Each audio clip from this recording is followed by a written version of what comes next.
So please watch your language, okay? No Thanks. swearing. That's right. Thanks, bitches.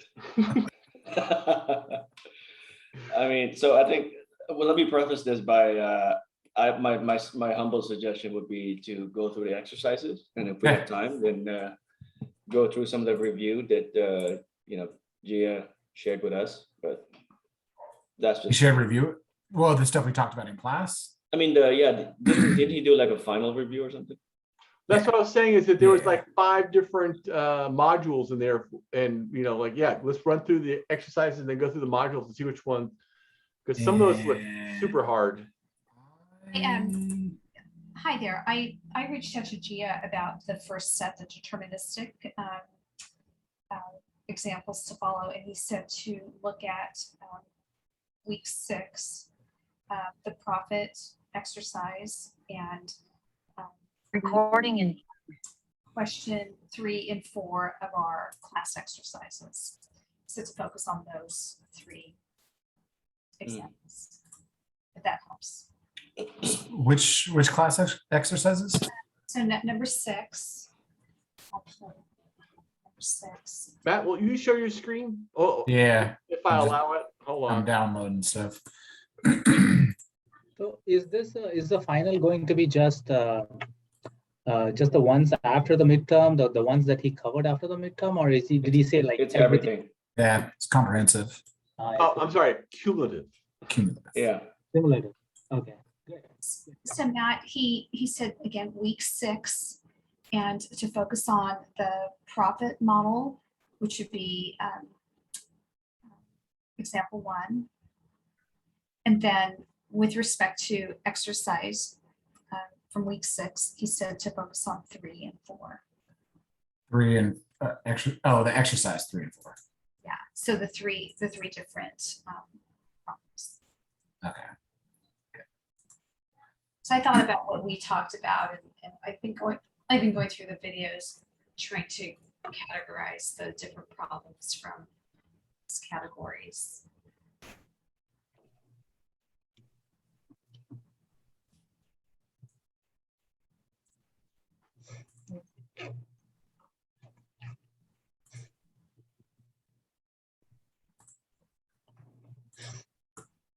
All right. So got it.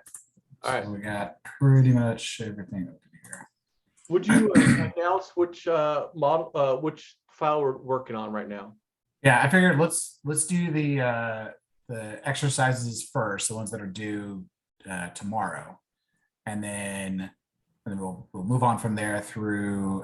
So yeah, Brenda, I think we'll go through the ones that you just listed out, and then see how far we get. And if we run out of time, we need more time, we can follow up later and do it again.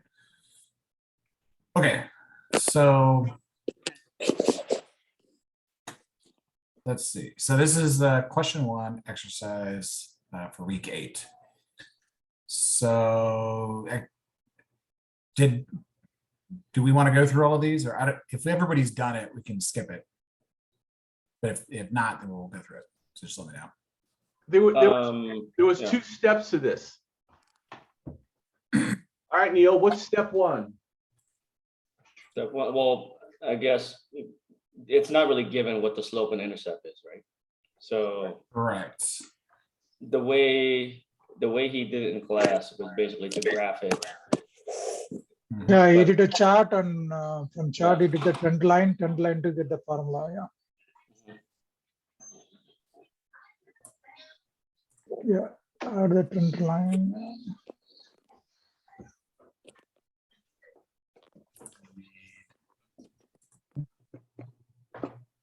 Are we currently looking at Olu's screen? No. Add we're looking Matt's at screen. Matt's. Matt's. Yeah. Can you see it? No, but it could be at my end. Okay. Other people can see it, right? Yeah, we can. I think We can see. Yeah. Okay. Yeah, I can see it. Okay, I can see it now. So yeah, so I went through and I did the math and figured out what it was, and then he did this on the screen, and I was like, so much easier. So, Yeah. So yeah, so that gives you your slope. So if you go in, you do the trend line, and then you go into the trend line options, and you add the add the formula, the equation on the chart, then you get your intercept is 2,600 and your slope is minus 3.5. So then you can copy those guys over here. And man, another way that might be a little bit easier is there's actually a slope and intercept function as well in Excel. You can just type those in, yeah. Yeah, that's how I did it, but What? Yep. Even I use that. And what, just grab all these? No. You have to select y-axis and x-axis separately. Gotcha. How you do it? Let me see. Yeah, so it's gonna ask you y and then x. Yeah.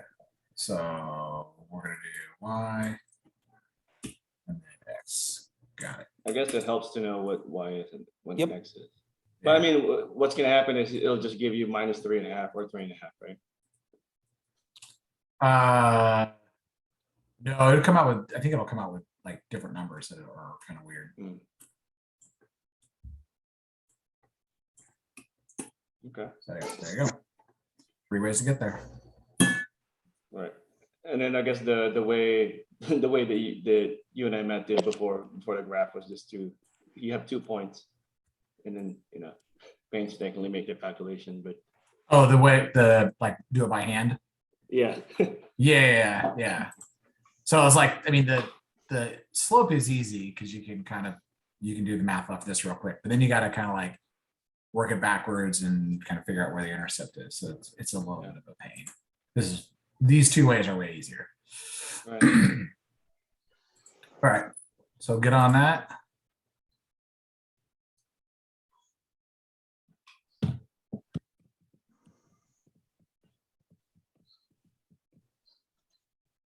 Hey, Matt, what is that 1,300 demand that you mentioned there? Is it a calculation or? Oh yeah, so you can, I think he did it in the actual cell for the revenue, but Mhm. just to make it easier, and not have to like juggle so many things in my head, I just basically came up with the demand here.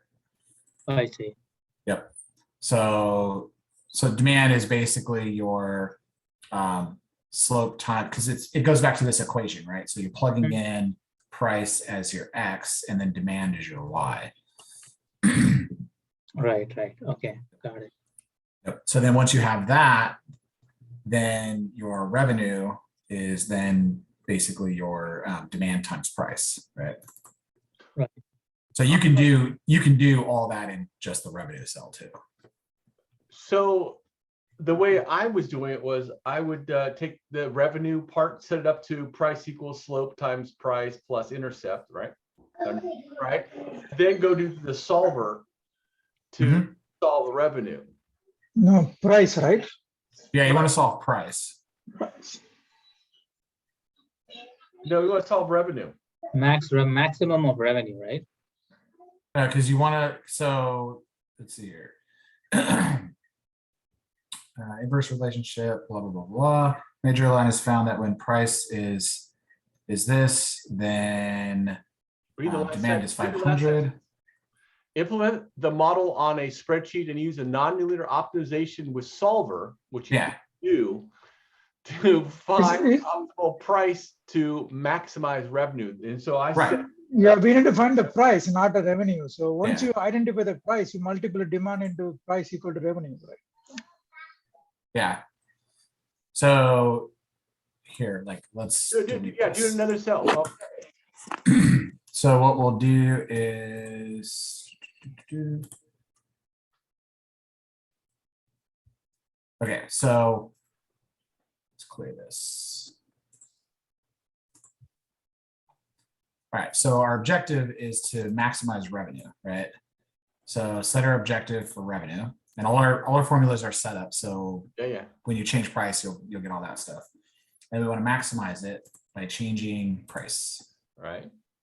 And then our constraints were, I only have non-linear and solve. I don't have any constraints. Yeah, there's no constraints. The same value. there you go. Yeah, that's what I got.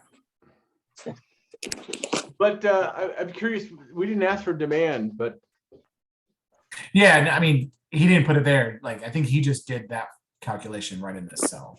Okay.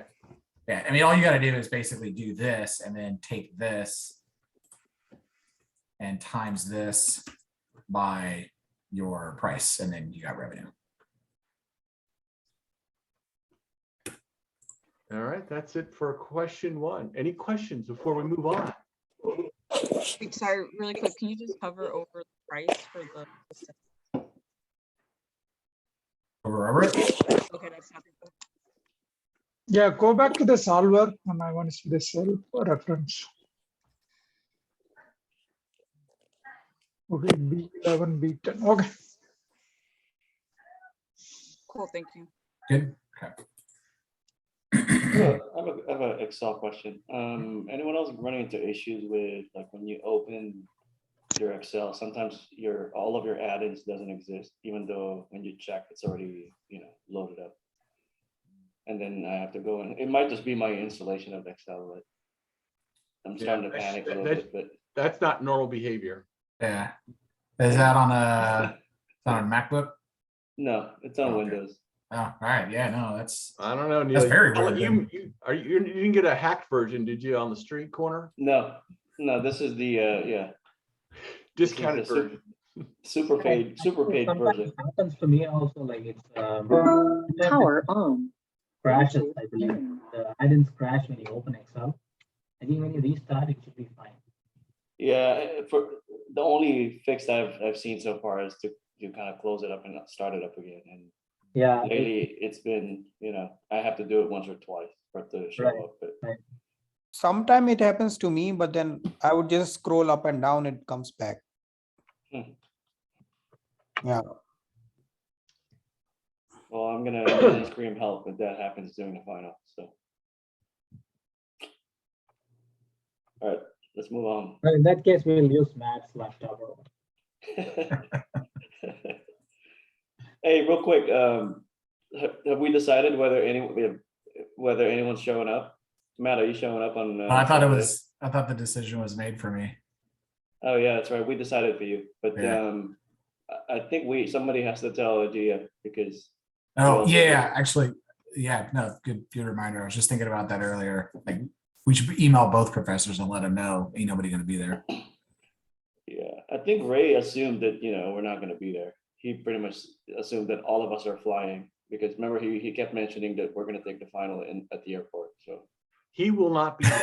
He made it clear. Oh, really? He did? Okay, all right, good. Yeah. When do we come on? What time do we come on Saturday to Gia's class? Is it 8:45. first thing? Yeah. So Yeah. his is 8:45 to 12:45, full 4 I thought hours. you said 8:30. Was it 8:45? Okay. Yeah. I think it- it's 8:30. yeah, I think so. 8:30 to 4 hours or something like that. Yeah. Are we still logging into Zoom or something, or we just do our stuff from You just log into board? I'm logging into Sid's soon on Saturday. then we're gonna do a Zoom live and we're all gonna take it together. Okay. And Matt will share a screen. We'll all get A's. I'll just email the file around at the end. Oh, maybe that's not true. But then, Maybe- but everybody's got to sign a waiver ahead of time saying that I'm not going to be held responsible for your grade. I think it'll be Right. Benny for the first half. I mean, you for the first half, Benny for the second half. Yeah. Yeah, that sounds good. Yeah, Wait, how long are we gonna have to do the test? the whole. That's So first- 4 hours, right? first But test we is can 4. finish in 2 hours, no?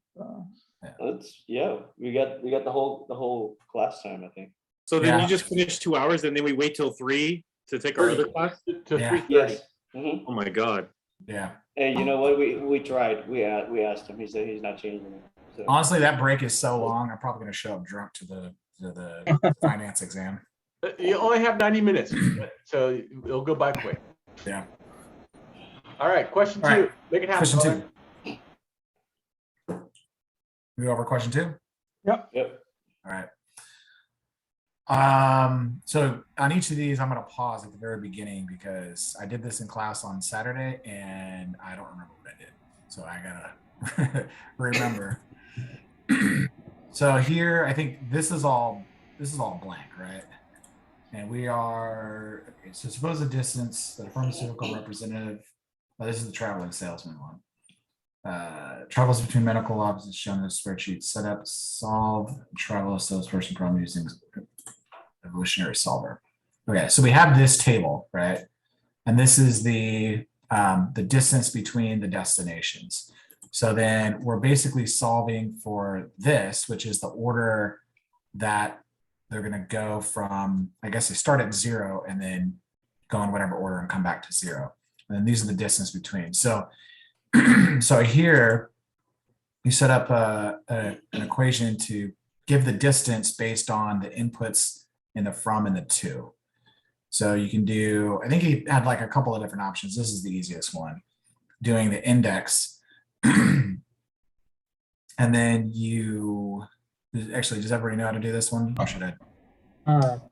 So the first question is, do we just kind of assume that to fill up the to column would just be? Yeah, that's a random number. You can either you. Yeah.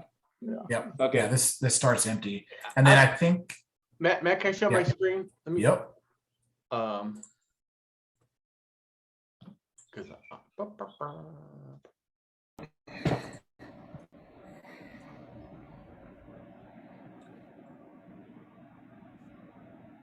So you took notes. Nice. Well, yeah, I'm a moron. I keep telling you people that. So the first thing is that we're going to have the numbers, right? We do the put 0 through 7, and then this is important too. This thing here, and I'll get to it in a second. But anyhow, this here that you were just talking about, it's the index. Right, it tells you the table array, and then from, and then to, and then you have to add +1. Because Jacob, why do we have to add +1? Because that's the next. Cell over, right? Exactly. Right. Wait, what? Why do we have to add +1? Because the naming is 0 through 7, right? So you're using those as a name for the location, but index goes off of numbered positions starting at 1. So like the cell on the top left where it's 999. So that by the naming is at 0, 0, but the index goes off of numbering them 1 through whatever. So index knows that as 1, 1. So if you have to add the +1, because then it'll read 0, 0, but it'll add 1 to each of those, and then I'll pick the right cell. Right. So that's the first. Okay. So the first step is to make sure these are labeled 1 through 7, 0 through 7. Excuse me. Next is to go through and index it, and then we're going to put a sum total there, right? Which is going to be that whole thing. So this is what we're going to solve for. Cool. All right. Number 2, we're going to use a solver to minimize our. Here we go. And hopefully it's all this right here. We're going to set that cell there, minimize. What are we going to change? I kept screwing up. I kept doing the 2 all the way down to 23. That is not the case. You're going to go from 16 down to 22. Or also a loop forever. Our constraint is going to be all different. Right there, evolutionary, non-negative, and then for me, I learned the hard way. Let's see, I don't know. You see the option screen on your side? Yep. Yes. 100, 100. Yeah, otherwise it'll keep running for a bit. It sounds like. And actually for this, you can even do it at like 30 seconds or something, because it doesn't have that many options to really select through. So you'll get the right answer fairly quickly. For the max time, we can just change it to 30 or 20, so the loading time can be faster. Okay, good to know. I just did 100 because that's what he was doing. Yeah. It sounds like I just need to remember. So is it like you guys are taking note of that in the evolutionary solve? Should we just For the test too? Only getting like 20% of what you're saying. Okay, can you There hear me you now? go. Yep. Yeah, that's better. Yeah. Okay, for the test, if there is any question on evolutionary solver, should we put the same parameters, what Sid was showing, the solver in the evolutionary solver? I think that's probably a good default. Okay, Yeah, because I don't think he's going to give us anything so complex that it, after like 100 seconds, it's still not going to find an optimal solution. right, okay. Is that the only thing that we need to change is the seconds, right? Other than that, the other defaults are already there. We don't have to do anything. The other, yeah, well, hopefully they are. Like when he did it in class, the defaults weren't in his, but I think when I did it, the defaults were there, and I think everybody else had the defaults. Right. Yeah. Okay. Sid, you stop sharing. Yeah, up to you now. We're on to question 3. Oh, Yeah, just real quick, one last question for question 2. For the second column, for the 2 column, refresh my memory again, why we just kind of randomly put the numbers there? Oh, you don't have to. I mean, you can you can leave it blank. It's the general practice. It's good to just put a starting place number in there just to make sure that like all your other functions are working, and because like if everything else doesn't get set up right and then you go try to do the solver, who knows what'll happen. Right, and then there's a 0 in the bottom because you have to go back to You have to go back to where you came from. Correct. Technically. Okay. Good. All right. And there's another question. I don't know if it's on this one, but this one has the baseball one. That one was tricky. You know, the 2 from, not well. That would, and then the other one was just to and from and distance that we just did, right? Yeah. Yeah, the baseball one and the travel distance, pretty much same problem. So. Exactly. All right. Take it away, brother. All right. Number 3. So we have, this is our insurance scenario. So we start with this, right? And we're going to run through 3 different scenarios. So the aggressive scenario, and we're looking at, so basically here you're saying, okay, 3 different ways to evaluate the decision of whether or not to take insurance. And these are the payouts if you have no accident, if you have a minor accident, and a major accident. So insurance, you're always going to pay the $100. That's it, right? Doesn't matter what happens. If you don't take insurance, no accident, nothing. Minor accident costs $3,500, major accident, 16 grand. So here, this is a simple, like, if you don't take the insurance, what's the maximum, or sorry, the minimum? So this is like best case scenario. And so you can just do a simple min of those numbers, right? And same thing with take insurance. So basically we're saying, if you approach this aggressively and say, all right, what's the best case scenario? This is what you get. Cool. Yeah, these things they kind of almost seem like kind of very intuitive to not even to just kind of look at it. Oh, 100%. Will we get in trouble if we just do it that way? Basically just plug it in an answer, or no?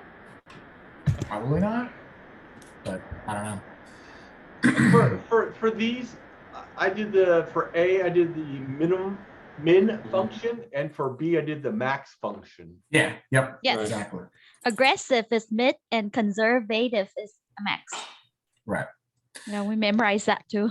Yeah. So think of it this way. It's like, if you're ultra aggressive, you say like, you know, I'm gonna roll the dice. I'm gonna risk it. What's the lowest cost?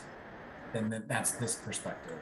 If you're taking the conservative approach, which is like, I really want to like mitigate any damages in the worst case scenario, then you're gonna look at this and you're gonna say, okay, well, lowest cost is take the insurance, right? Because highest cost would be if you don't take the insurance and you end up getting a major accident.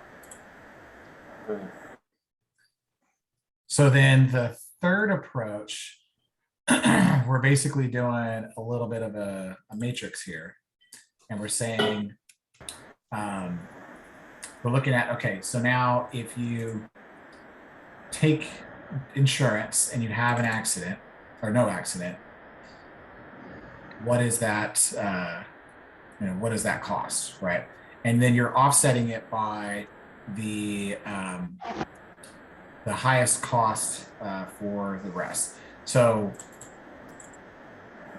here you're taking the cost of this, which is this, and then you're subtracting out the minimum of both of those for that. So the idea basically is, if you don't have an accident, what is the opportunity loss? Basically, what is the cost? So if you don't have an accident and you didn't take insurance, your cost is 0. If you don't have an accident but you did take insurance, your cost is 100. Make sense? Mhm. So then you basically just do the same thing across all of these. So like for a major accident, you're doing the same thing. You're taking the cost of major accident with insurance and then subtracting out the minimum cost of all of those. And so here, so if you have a major accident and you don't take or you take insurance, then that's 0. If you take insurance, then or you don't take insurance, your cost is 15.9.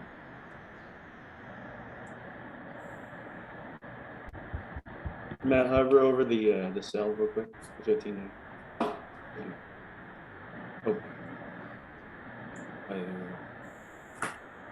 It's kind of hard to see all of it.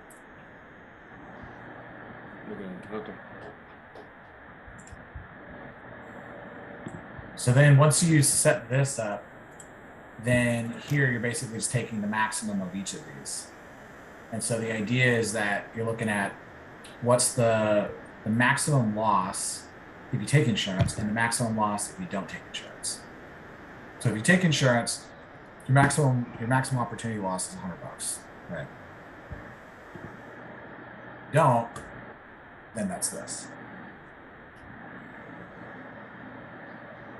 So this basically tells you, well, your lowest opportunity loss is going to be taking insurance. So that's the answer you would select. Very good. Can you show the formulas one more time?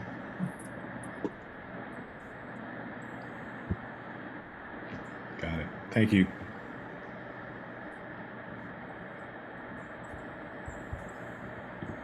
Questions on this one? The conclusion, Matt, so this, like, how do we include this?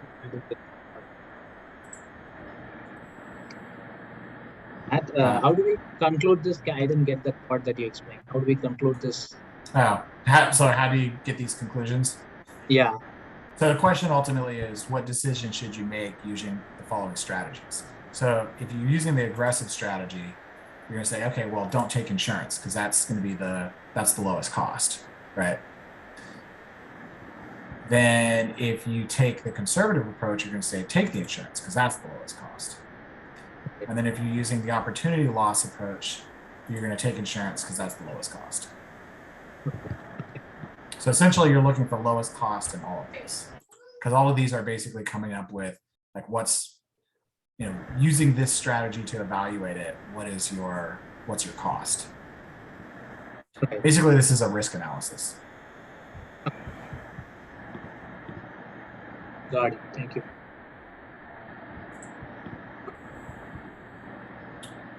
Right. So then the fourth one is essentially a spin-off of that, but now we've got probabilities for this. So you've got this same matrix, right? This is basically the exact same one from here. But now we actually have a probability of not having an accident, having a minor accident, and having a major accident. So what we're doing now is we're going here and saying, what is our, it calls it expected value, but basically it's what is our cost factoring in probability. So all you need to do is basically do some product of the probability times the cost. Because what this ultimately is like, so the probability, if you don't take insurance, the probability of having the cost for no accident is the probability of it times the cost of it, right? Same for this, same for this. And then you're just summing that up. And then that gives you the essentially the probability factored cost for this option. And it makes sense for they take insurance because no matter what, it's always $100, right? So that product's going to be $100. That's your loss. Here though, this is where it gets interesting because the probability of the big loss is so low that when you factor that probability in, it brings this way down. So when you sum all this up, your sum probability for all of these different scenarios ends up being 1360. Right? I'm curious on that, on how that, I don't know if you can answer it, but basically you're taking 0 and $3,500 and $16,000, then you're multiplying all those by the different percentage. Does like the zero cell, does it get multiplied by the 0.99 and the 0.00016? How does that work out? So basically what it is it's this times this, right? So factoring in the probability that you're going to end up, what's the best way to explain this? So the probability of actually paying out 16 grand is 0.05%. Right? Okay. So the probability cost is essentially the probability times that total loss. So it's $8. So you do the same thing for each of these. Right, so this is the probability cost of each of them. Okay, so it's multiplying the probability by the amount in those cells. So it's not doing the sum product of the entire thing, but just going across in a linear fashion. Correct. Okay, that makes sense. Is anybody else getting a ton of static? That is going to be oh, it just went away. Kishore. He's the one with the static in the background. He's standing on the street corner. He's at an airport hangar. So here's where it gets good right here, because to answer this question, I could have almost not solved the problem and answer it the same way, which is, you always take insurance because that's what it is, insurance. That one, if there's always a chance that, there's an accident, then you always take insurance. That's why we all have insurance. So I don't know if Disagree. I don't know if the teacher is expecting us to basically look at the notes and say, well, looking at this, I would not take insurance. You know what I mean? I think we kind of touched on this in the class, but yeah. So I put a comment.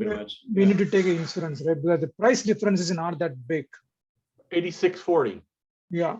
Well, the price difference actually is big because you have to think about it in terms of magnitude. So,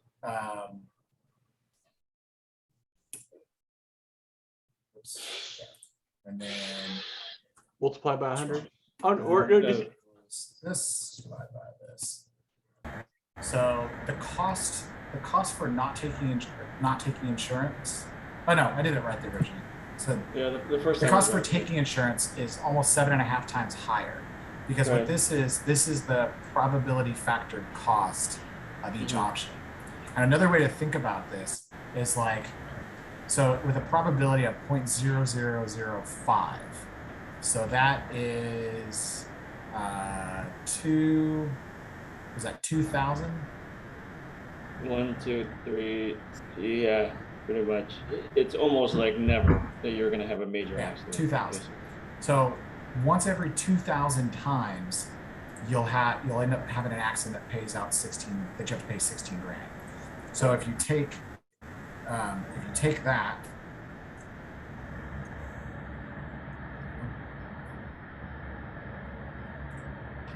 right, don't mess me up. If you do this, right? I think you have D111. Yeah. Right. So basically, if you take that, right? So that was your 2,000. So that's how many times you'll end up renting a car before you have that accident that pays out 16,000. And you take that number of times and you say, instead, I'm buying insurance every single. Whoops. Damn it. I'm buying insurance every single time. $200,000. So if you buy insurance every single time, you'll pay 200 grand before you have that one accident that you end up paying 16 grand. Yeah, but I mean, the numbers seem right, but you No, know, that's true, no, but if you look at the same probability on the lottery ticket, right? So, why you buy a lottery? So even though your likelihood of winning the lottery is 1 in a million, right? yeah.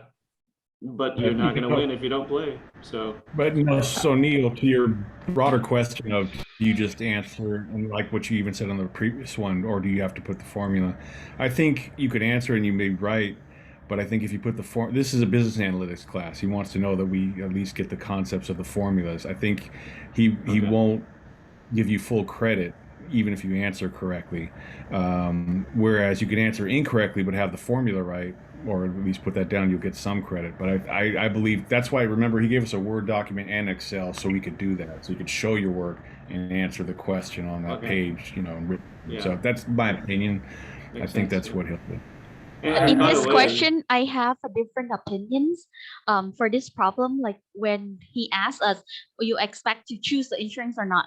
In my way, I was saying that I will choose the insurance because if I pay $13, it will make me, if I have to save $100 per month. Let's say if I pay $100 per month to insurance, it takes me 13 years of paying to make $16,000 to if I get in car accident. If I get car accident like within 5 years, I already take advantage of the insurance. So I agree with that. And that's actually, I mean, that's the fundamental benefit of insurance for people is that why does insurance work for the insurance companies? Like if it's always going to be less expensive to take insurance, then the insurance companies lose and they go out of business. So the insurance companies, stay profitable the same way casinos stay in business is because the probability of that event is so low that the payout, won't happen very often. And so they make money on each iteration because the cost of that's higher, which is what this proves. But your point is still valid. I wouldn't say it's the right answer to this question, but it's still a valid point because like as the insurance customer, it's easier for you to manage the cost like $100 at a time. And like you said, like it might take you 13 years, 10 years or whatever to 13 years to, like, make rent a up to car that many 16 times. grand. Yeah. So, but if let's say you run a business and you rent cars for your employees, and you have like 10 employees and you rent a car for them every single day, 5 days a week, 52 weeks a year, right? So as a business cost, your rental iterations are going to be significantly higher. And you could actually look at this and say, well, I should actually just not take insurance and I'll have 20 grand sitting in the bank because I'm renting so many times that one of my employees is going to have that major accident once every 6 months and you're going to pay out. But for you, it actually makes sense and you would pay that cost because overall you're winning because you're going to pay 16 grand once a year and maybe 3,500 half a dozen times, but you're going to save $200,000. Yeah. I think it don't work that way, right? So let's say you are running a company and I'm running a company, and if insurance save me for 20K or 30K, even though the likelihood of that will happen in less than 1%, we still pay insurance, right? So of course it's a difference of opinion, but since the price cost is too low or the saving is significantly low, that I put another way and I still take insurance. Yeah. Agree with Naga because So I think- in real life it's different, but for this problem, because it's the insurance value is only $100, that's why it's more advantage to take the insurance. But in real life, of course, then it's not, and then it's disadvantage. Yeah, and remember, there's an assumption here that there's only 0.05% major accident happens and so on. So those are, that's only specific to this problem. So I think to Jacob's point, this is an analytics class, so we kind of have to almost throw away reason and look at what the question is telling us what to do, basically. Yeah, so just based on this question. Yeah. So and think about this, like, what if you're like super bad driver and it's like, oh, okay, well, probability of you having a That's major me. accident is like a lot higher. So let's say it's like Oh, 5. Now, okay, well, now it's getting a lot more, right? Now let's say, okay, maybe Yeah, it's 0.05. that's a good point. Yeah. There you go. Well, this person should totally buy the insurance because they're going to have an accident one Yeah. out of every 20 times they rent a car, and they're going to pay out 16 grand. Yeah, my brother-in-law. Anyway, so no, that's a good situational example there, man. Yeah. So okay. I'm pushing Pat, this can you meeting try your along. formulas one more time? Yeah. Wait, run through it one more time. No, just show us your formulas. Oh, yep. The tilde. There you go. Yeah. I think this is where I'm gonna Thank you. fail because I have a hard time letting go of reason and in reality when I answer these things. But Thanks. that's Nick. my cross to bear. So Neil, you can put, I'm a bad driver, so I need the insurance. Yeah. Yeah, basically, I've actually done that on some of these where it's like you give them the answer that you know is the one that they're looking for, and then you follow up with, but for me, Yeah, in I real would- life. Yeah, no. Yeah, theory is different with real life. All right. Good on exercise 8. Yeah, thank you, Okay. Matt. We Good, can thanks, we Matt. go over the finals too, or? Yeah. So Brenda, you have these 3 that you said. All right, which one are you we said gonna to look do at, here? right? Yeah, these were the 3 that Gia said that we should look at. The GIA. All right, work week 6 exercise. And this is for the first set of, I mean, he give us some final practice, so we can go over the finals practice. yeah. Yeah. I was, when I had reached out to him about what other problems can we look at to try to learn how to do the models, and he had just suggested the 3 that I just mentioned. But I agree, it would be great to go through the practice. All right, what's the consensus? Well, actually, that's a fair point because like we've done these ones already. So we should go back and study them. So, and actually, which ones from week 6 did he say? Was it all of them? 3 and 4. 3 and 4? Okay. So week 6, 3 and 4. And then, the profit example. yeah, profit model. This is also week 6. Yeah. And then we had this, excuse me, this was from Saturday. This was one of the final review examples. So we want to go through this. Has everybody done this already? Or has No. anybody not done it? I haven't. Yes, I done it. Okay. Well, you're a superstar. Oh, never mind. All right. Okay. Hang on. Can you hang up? so- I'll go ahead. Yeah. No, go for it.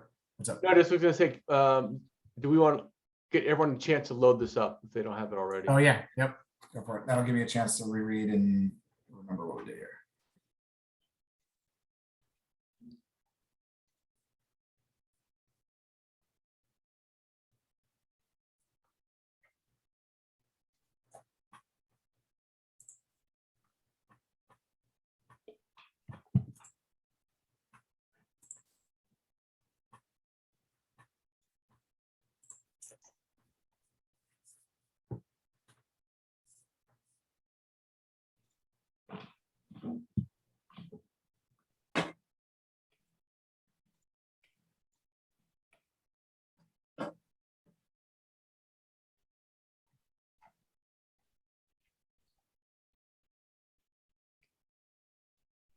Hit it.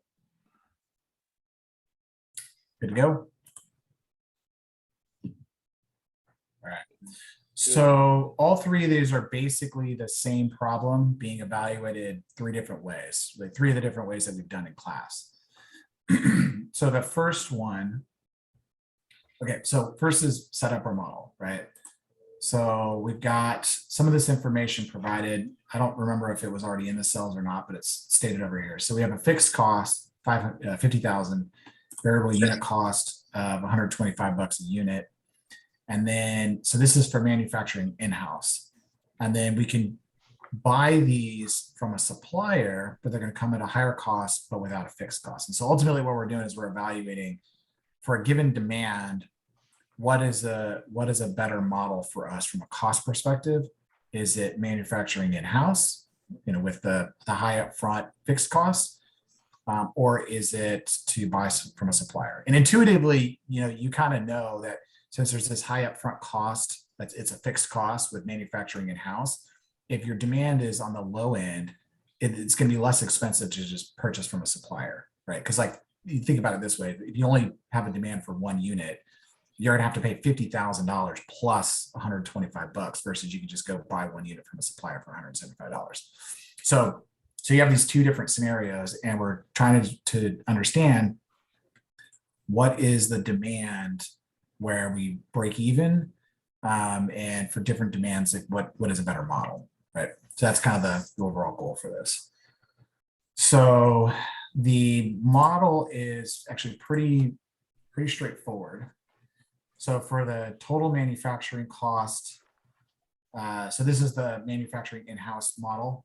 So you have an upfront cost of 50,000 plus the variable unit cost. That's going to be your demand times the number of units. Okay. And then for the outsourcing model, you're purchasing from a supplier. It's simply just the demand times the number of units.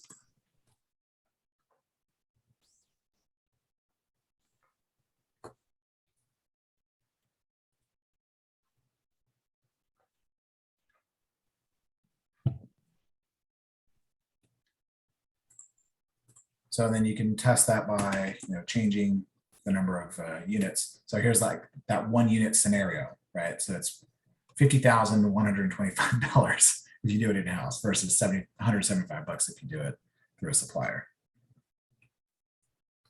Good luck. Yep. So now you got the cost model created. So then comes down to, so what's the cost difference? And he specifically told us to manufacture minus purchase. So simply, this is a delta. So this is the cost of manufacturing in-house minus the cost of outsourcing. So you can essentially get like a delta between them. So when this is 0, that means that's the break-even point. These costs are the same. That's 1,000. So for example, if we go back and say there's that 1, so this is the delta. So it's going to cost almost $50,000 more to manufacture in-house when it's only 1. And then he wanted us to put in here just a flag that tells us which is the best decision. So you can do this probably a bunch of different ways.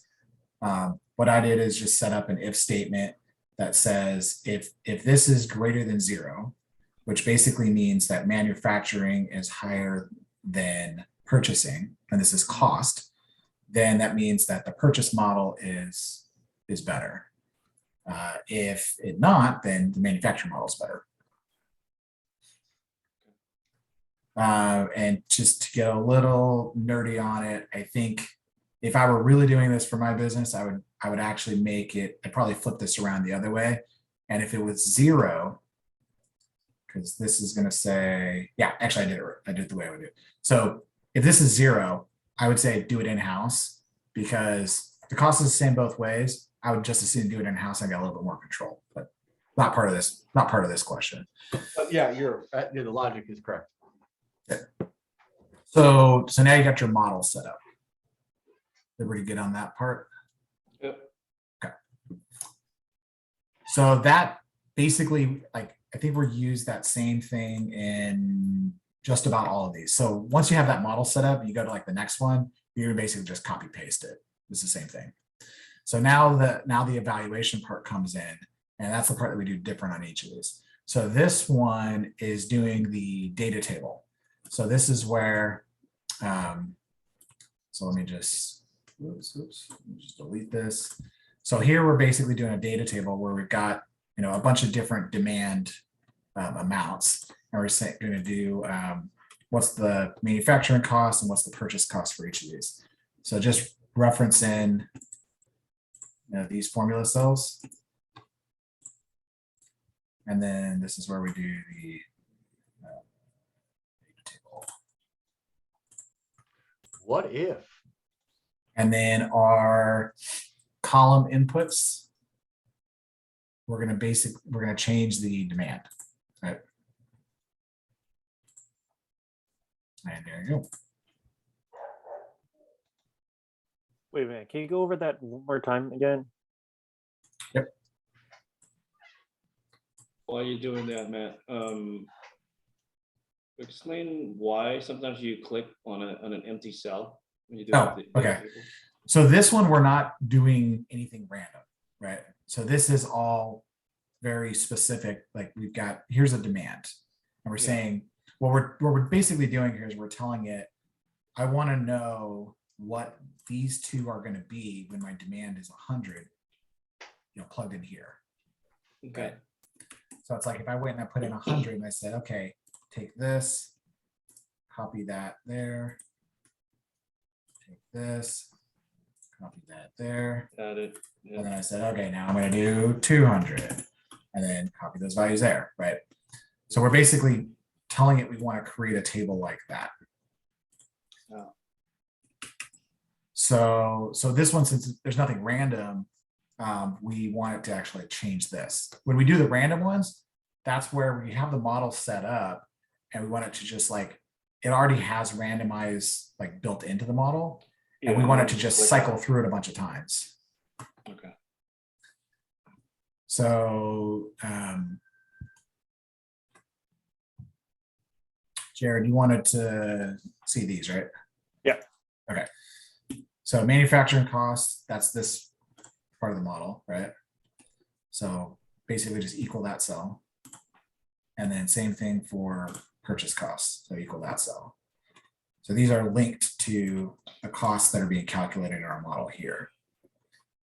So then this is set up to be run as a data table. So we just select that table and go to what if analysis under data table. And then this is set up as columns, right? So it's automatically going to recognize that this is set up to take this and replicate it down this column and this, replicate it down this column for these given inputs. And we want to tell it, since it's column, come down here, and the inputs, which it's going to know are these, where to put those. And so we're going to tell it, put those into the model here. Let's hit okay. Makes sense. And then there we go. And then so from this, you can see that we have the break-even point is there. This is where that's same. You could probably do something like take this and do conditional formatting, color scales, like, let's see. None of these really are great. I think it's kind of hard to do a color scale like this because it's not maxing and minning. It's more like this one compared to this one. Mm-hmm. So what you could do is try graph, see if that works. Actually, you could do this is this is greater than this, then highlight it red. And then this is greater than this, highlight it red. And then you can take that and format paint it down. And oh, it's because it's a table. It doesn't like that. So you'd have to go through and actually select each one of them to do that, which is the pain. So don't do that. But looking at the table, you can basically do a comparison and see like these values are higher than the purchase cost until you get to here, right? Now they're the same, and then here these values get higher.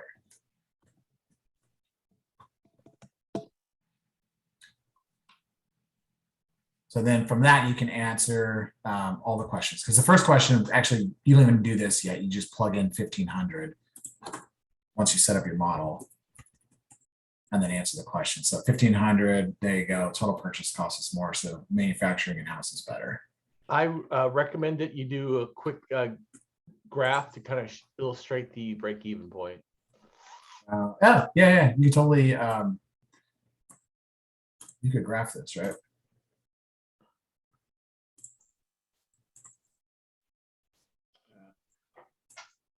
Are you gonna upload this on the Teams? Because I think GIAS doesn't have like most of this info on the file. Sure. Yes, I can. I will have to see if I can. He does have, I think, a solution to the template. I mean, I think he provides both the worksheet and then the. Yeah, he the- does. But it's not complete. Oh, okay. I'll have to get logged back into the Teams. I'll find it. I can save it there. Cool thing. Yep. All right, good on this one? Yep. All right. So now we go to the simulation model. And here we are doing the same kind of evaluation. This model is the same. So you can literally just copy paste the formulas from the previous one over here and then skip right over to here. So what did we do here? Oh, yeah, okay. So we did another, so this is where we randomized this. So now in our demand, we set, so we have some parameters here. So we're saying that the demand actually follows this normal distribution with a mean of 1100 and a standard deviation of 100. So for the demand, you can set that up. So this is your normal distribution inverse, and then you plug in your random, and then plug in the.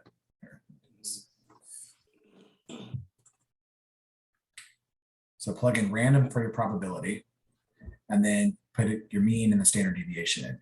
And so this will basically just give you a random number each time, but based on this mean and this standard deviation, right? So now, so that's the only change in the model. This part is the same as before. So now you're gonna go do a data table, and you're gonna give the demand and the cost difference and the purchase, which are basically referencing over here. So cost difference references back to here, and purchase references back to here. And then you do a data table just like before, right? And this is where in that data table, you reference a blank cell. Right, because it's random. Yep. So yeah, so reference like a blank cell, and then hopefully it doesn't screw it up. There you go. Yep. So click on your deterministic model tab again, real quick, Matt. So you, okay. So, I got you. Okay. Thanks. And Matt, can you click on the demand formula again?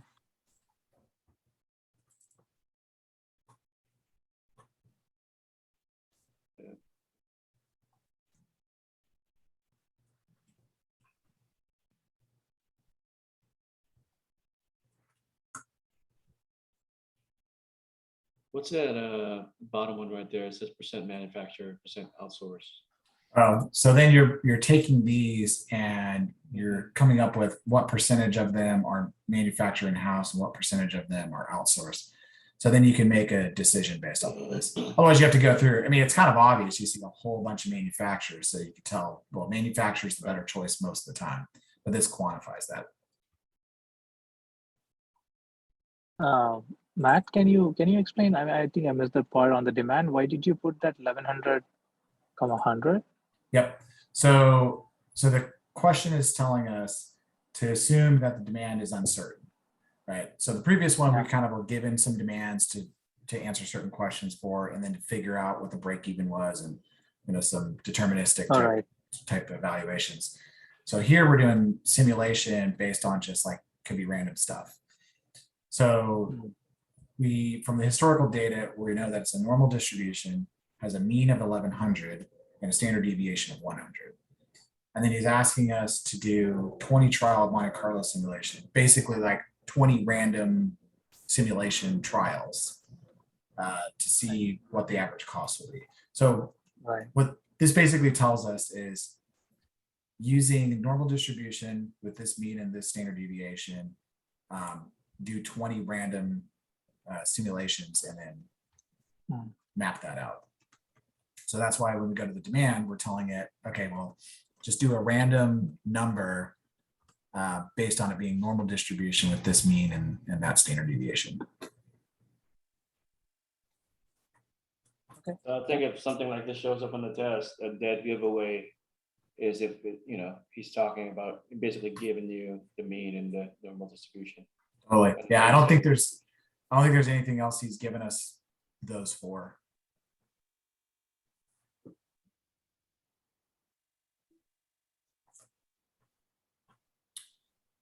The one thing that he did say actually was, he did talk about this at the very end. What was his comment? So he was gonna make it hard to find out? Yeah. Because he mentioned that, we did too well in the midterm.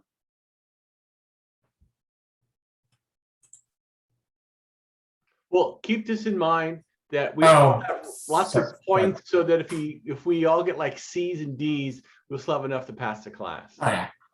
Yeah. I think everybody's passing.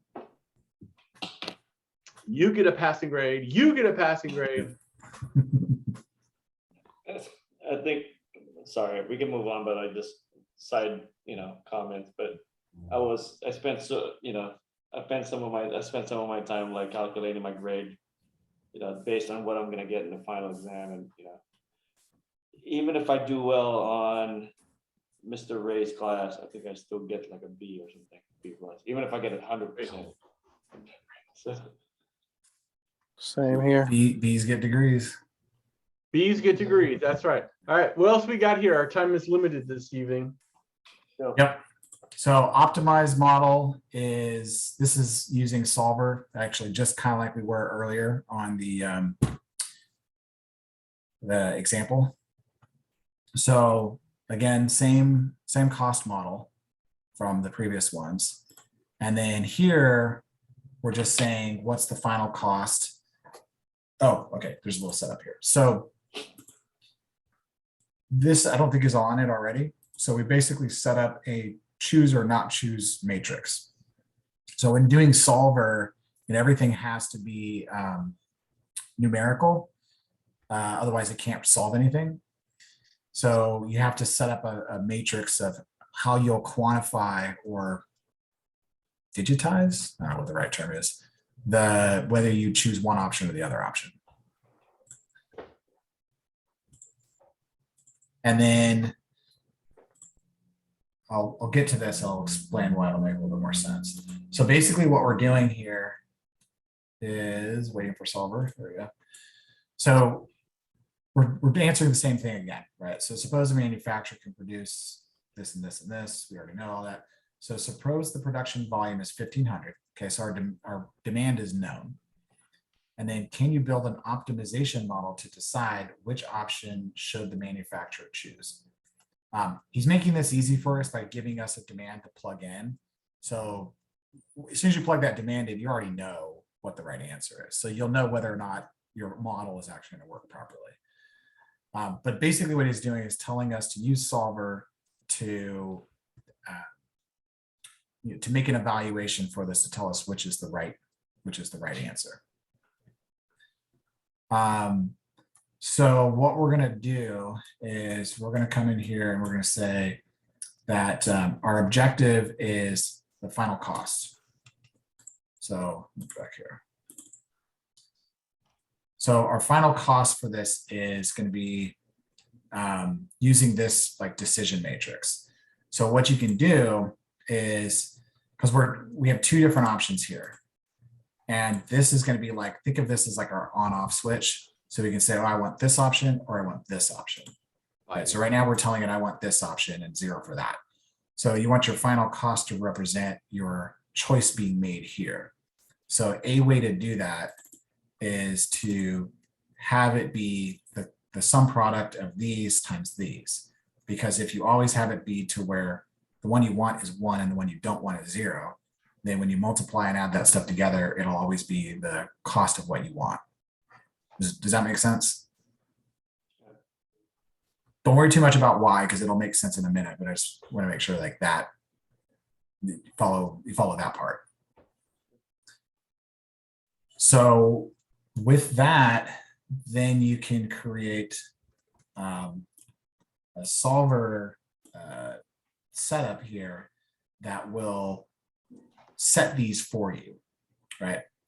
So what we're going to do is we say we want to take our final cost and we want to minimize that, because the goal of this is to minimize the cost. And so we set that as our objective, minimize it. And then what we're going to change is these. So we're basically telling Solver to look at this model that we set up and choose which one is the lowest cost, right? So that's that part. And then we have to put 2 parameters on it. So one is we need it to be binary, right? So we can't have it be put in like fractions or anything weird like that. So it's 1s and 0s. And then the other thing is that, and this is why we have this be the sum of those 2, we need to limit it, right? We don't want it to put zeros on both. Because if we don't have a limitation in some way, it'll just say, well, the lowest cost is both of these are 0. Don't pay for anything. But that's not a real solution. So we put down here at the bottom that the sum of these 2, this is the sum of those 2. And so then we can put in a parameter that says, well, the sum always has to equal 1, basically meaning you have to select one of them to be your option, right? So then with those parameters, when you run it, it'll always select the lowest cost, and we can test that in a second to prove it. Does that make sense? Or questions? Yeah, Matt, how do we know that for this particular problem we select a simple model rather than a linear model, you mean, rather than non-linear? So, well, I'll give you my answer. I don't know if this is the right answer. Excel will often recognize which is the right way to do it, and it'll default to something. I don't know that that's always gonna be right, but in this case, that's what we did. Yeah. Mm-hmm. Yeah, that's what I'm actually, in an exam, there are 10 different problems, and then unless he mentions us that, hey, do it through the non-linear way, then we know, hey, we need to do this. But if he's not mentioning that, and I think everything is going to be confusing, right? Yeah, it will, or it potentially can be. I mean, a non-linear one is going to be where you have multiple variables and one variable affects the other variable. So like thinking about it in formula fashion, let's see if I can open this back up. So in formula fashion, here we go. So go back to this, right? So this is a non-linear, this is a linear formula, right? So when X changes, Y changes. And for each value of X, there's only one Y, and it's straight, right? So that's a linear formula. As soon as you start adding in like squares and things like that, then it becomes non-linear.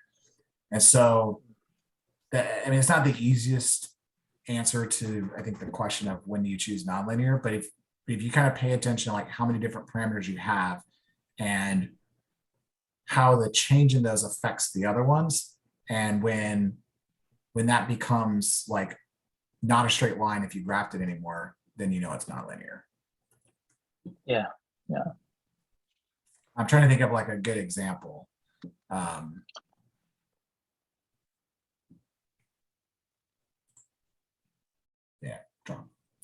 Draw blanks on that one.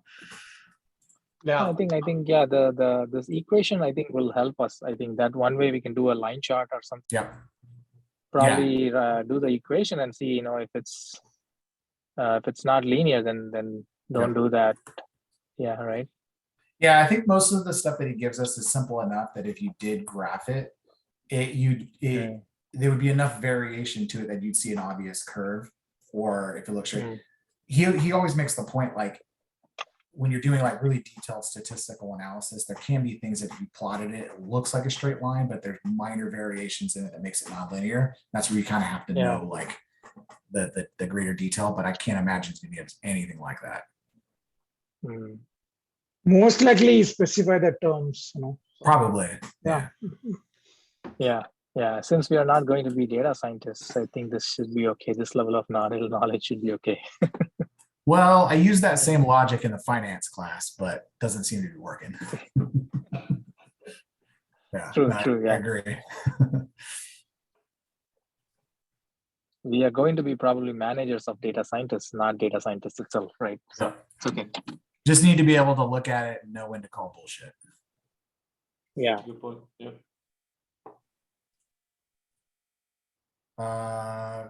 Questions? We're good? So, Matt, speaking to that linear and non-linear, you remember that airline model for the question 1? We used the solver as like non-linear. Yep. So how did we get to that assumption? Like, okay, we have to use non-linear here, or it just says in the question, like, yeah, it says in the question for him, but is it gonna be clear in exam? He told us that's how. Yeah, so that's the whole point. Like, if he doesn't tell us in the exam, then Is that in the exercise? Do you remember? it was this, yeah, same week 8, question 1.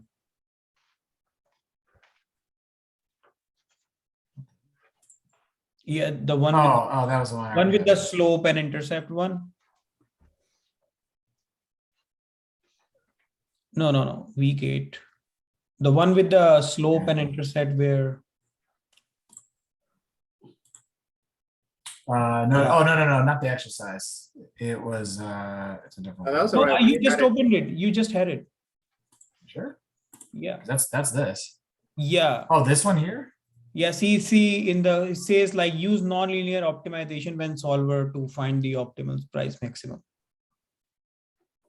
See? This is a linear formula. Yeah, this is a linear question, but he is asking us to use a nonlinear optimization when we are using solver. No, man, if you look at revenue, you have, it's actually a nonlinear. If you look at the formula in there, it's like it. Well, I spread it out. Okay, so yeah, it should be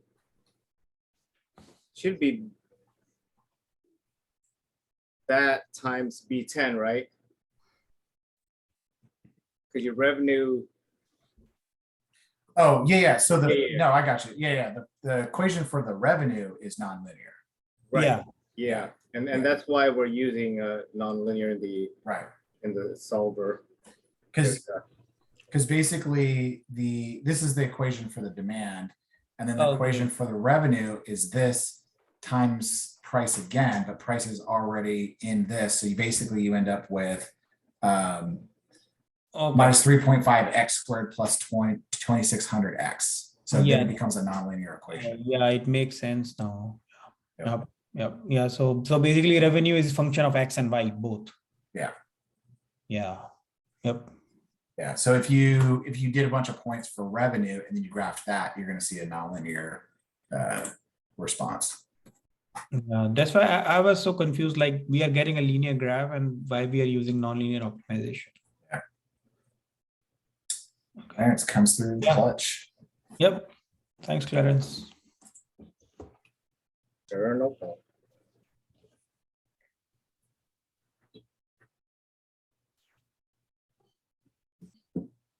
All right, what's next? I think Sid got bored or hungry. I think he was hungry.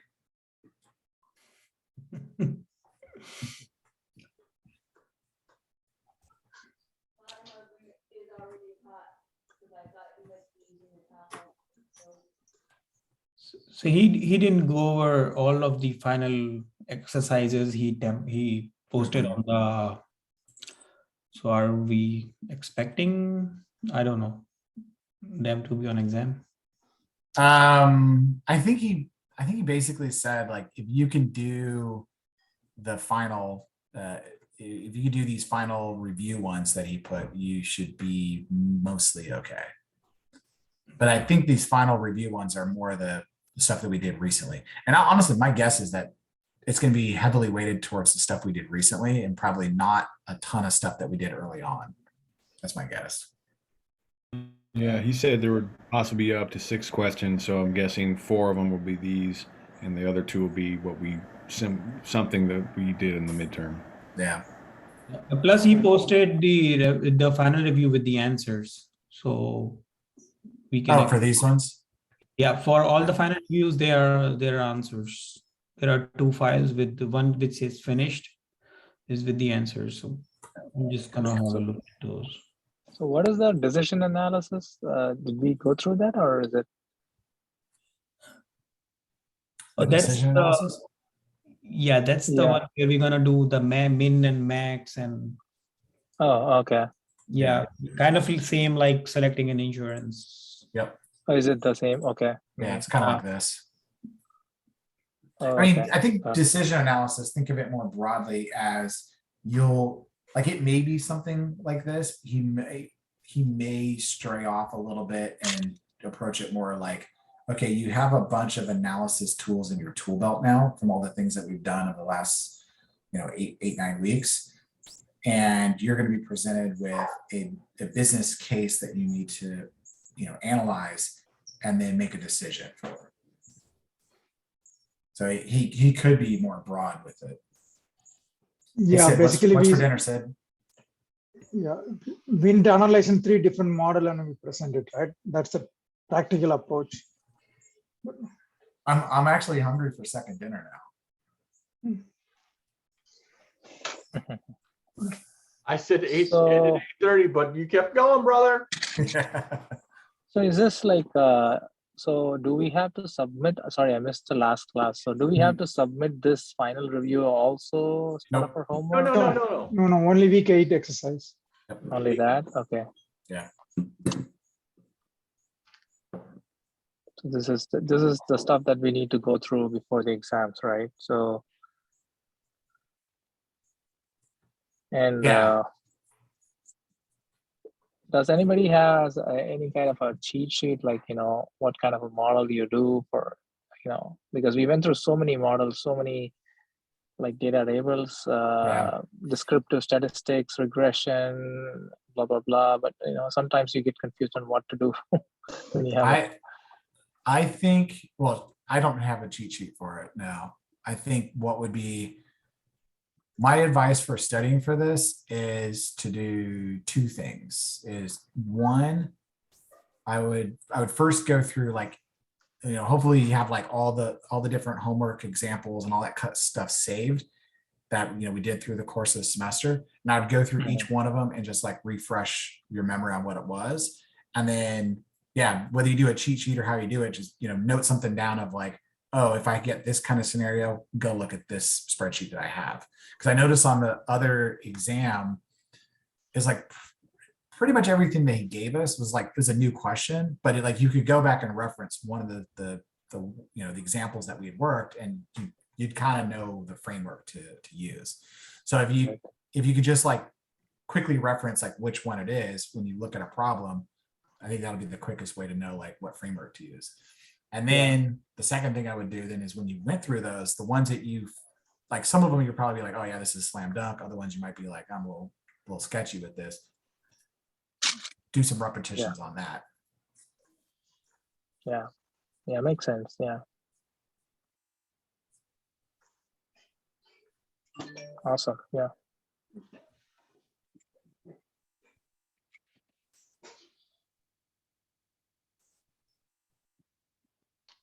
My 2 cents on that, as I've gone through and I've changed the name of each of those exercises so that it's like a hyphen and then what kind of modeling that we were doing. Oh yeah, totally.